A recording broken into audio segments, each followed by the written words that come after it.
Welcome to the AFR Saints channel, where we provide you daily content on your favorite team, the New Orleans Saints. Do us a favor and hit that subscribe button. Be sure to leave your comments below and smash that like button. Who dat? If you haven't heard yet, it looks as though Dennis Allen is going to retain Pete Carmichael Jr.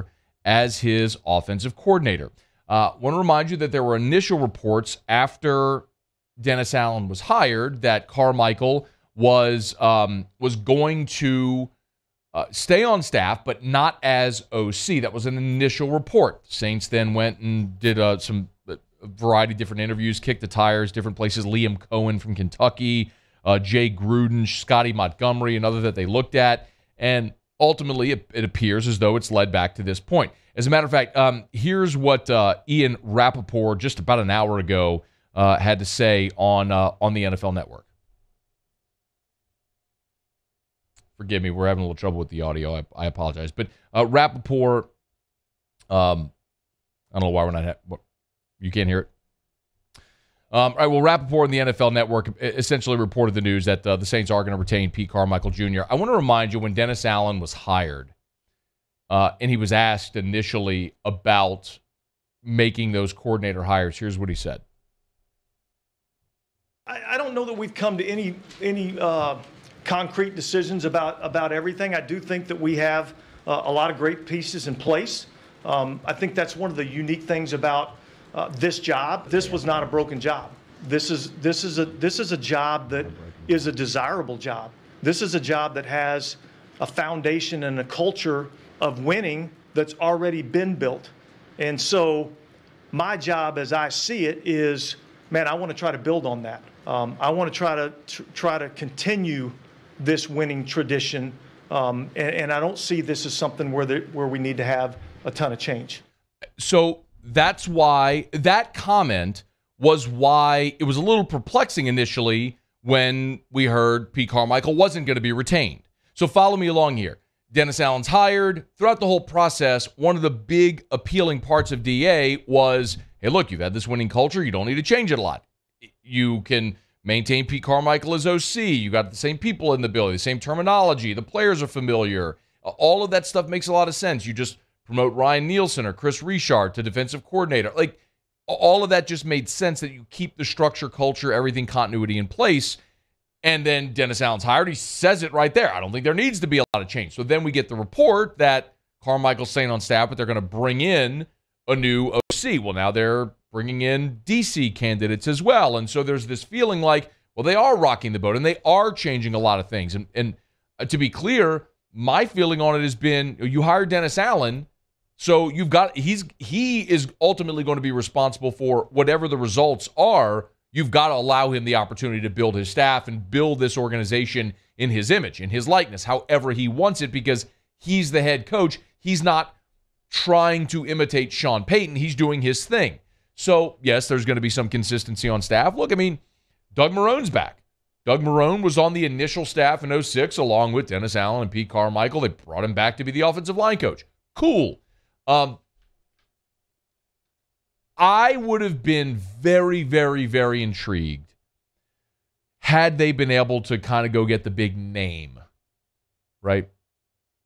One of the guys we talked about was Eric Bieniemy, who they interviewed for the head coaching job, and after the reports that maybe he's not sticking around in KC, there was some thought that maybe Eric Bieniemy would be a candidate to be the OC in New Orleans, kind of break free from Andy Reid, so that way there's no question as to whose offense it was if he's now calling plays under a defensive-minded head coach.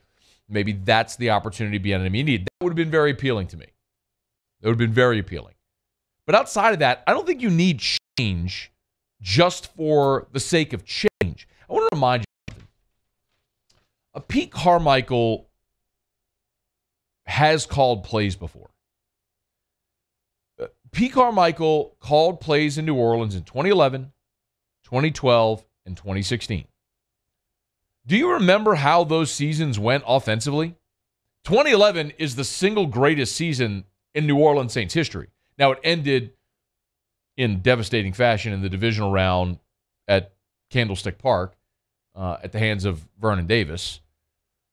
But it's one of the most devastating losses in Saints history. I mean, Pierre Thomas gets concussed early. Looks like you have the game-winning touchdown with Jimmy Graham, and then here comes Alex Smith and Vernon Davis and whatever. But the Saints averaged I want to say this slowly. The Saints averaged 467 yards a game that season with Pete Carmichael calling the plays. That was number one in the NFL. The next year was Bountygate. Sean Payton's gone. Gone for the year. Carmichael's running the offense. They averaged 410 yards per game, second in the NFL, behind only New England. Sean Payton comes back in 2013. He assumes play calling duties again. In 2016, Carmichael called plays again. 426 yards per game, first in the NFL. So if you're scoring at home, Pete Carmichael in the 3 seasons in New Orleans where he called plays, 2011, 2012, 2016, the Saints NFL rank in total offense, first, second, and first. Pete Carmichael can call plays, y'all. I ain't worried about it.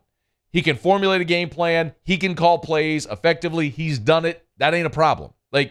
Don't worry about that part of the offense. I think Pete Carmichael Jr. will do just fine as the Saints offensive coordinator. I don't worry about that. The bigger problem for New Orleans, when you look back at what happened this season, when they were dead last in the NFL in passing offense, and they were 28th in total offense, it wasn't that Sean Payton forgot how to coach. It wasn't that Pete Carmichael had the little laser light thing from Men in Black and wiped everything out of his memory that he learned about football.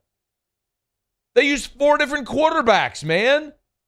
Their best receiver didn't play a snap. Their second best receiver played for Buffalo. I mean, Alvin Kamara was injured. Mark Ingram, they had to bring Mark Ingram in from Houston, and then he gets injured. It was a disaster all year. I mean, your all-pro tackle combination were hurt all year. You lost your starting left guard for half the season.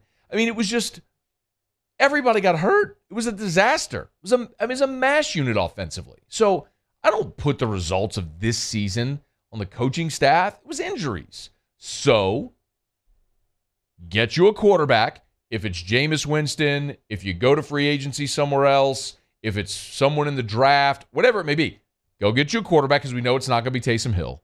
Taysom ain't going to be your starting quarterback. Go get a quarterback or draft one, whatever it's going to be. Get Michael Thomas back in the fold. Draft a receiver, someone that can be a legit number 2 opposite Mike Thomas, and get this thing rolling again offensively. It can happen just fine, but it's the problem this year wasn't the X's and the O's. It was the Jimmies and the Joes. You got to fix that this offseason. And if you do, Pete Carmichael will be just fine. So I like it. I'm not going to react viscerally to this at all. I know there's some, it's not like, I don't feel it's like in college football where you want that big splash name, the 7-figure coordinator. Do you have a smart quarterback? Do you have good weapons that can go win one-on-ones? Do you have a good play caller that's competent in scheming to get favorable matchups and then having your players execute? I think the bigger question there is going to be, can you get the players that can win one-on-ones? I love Marquez Callaway. He's going to be a great NFL player. As a number 3. Even as a number 2, he's not a number 1. I like Deontay Harris as a guy that gets 2 or 3 targets a game. I don't like him as my best receiver on the team. You know what I mean? That's where the problem lies with the Saints. So I'm good, to be very clear, good with the Pete Carmichael decision. And it makes sense. It falls in line with what Dennis Allen said when he was hired.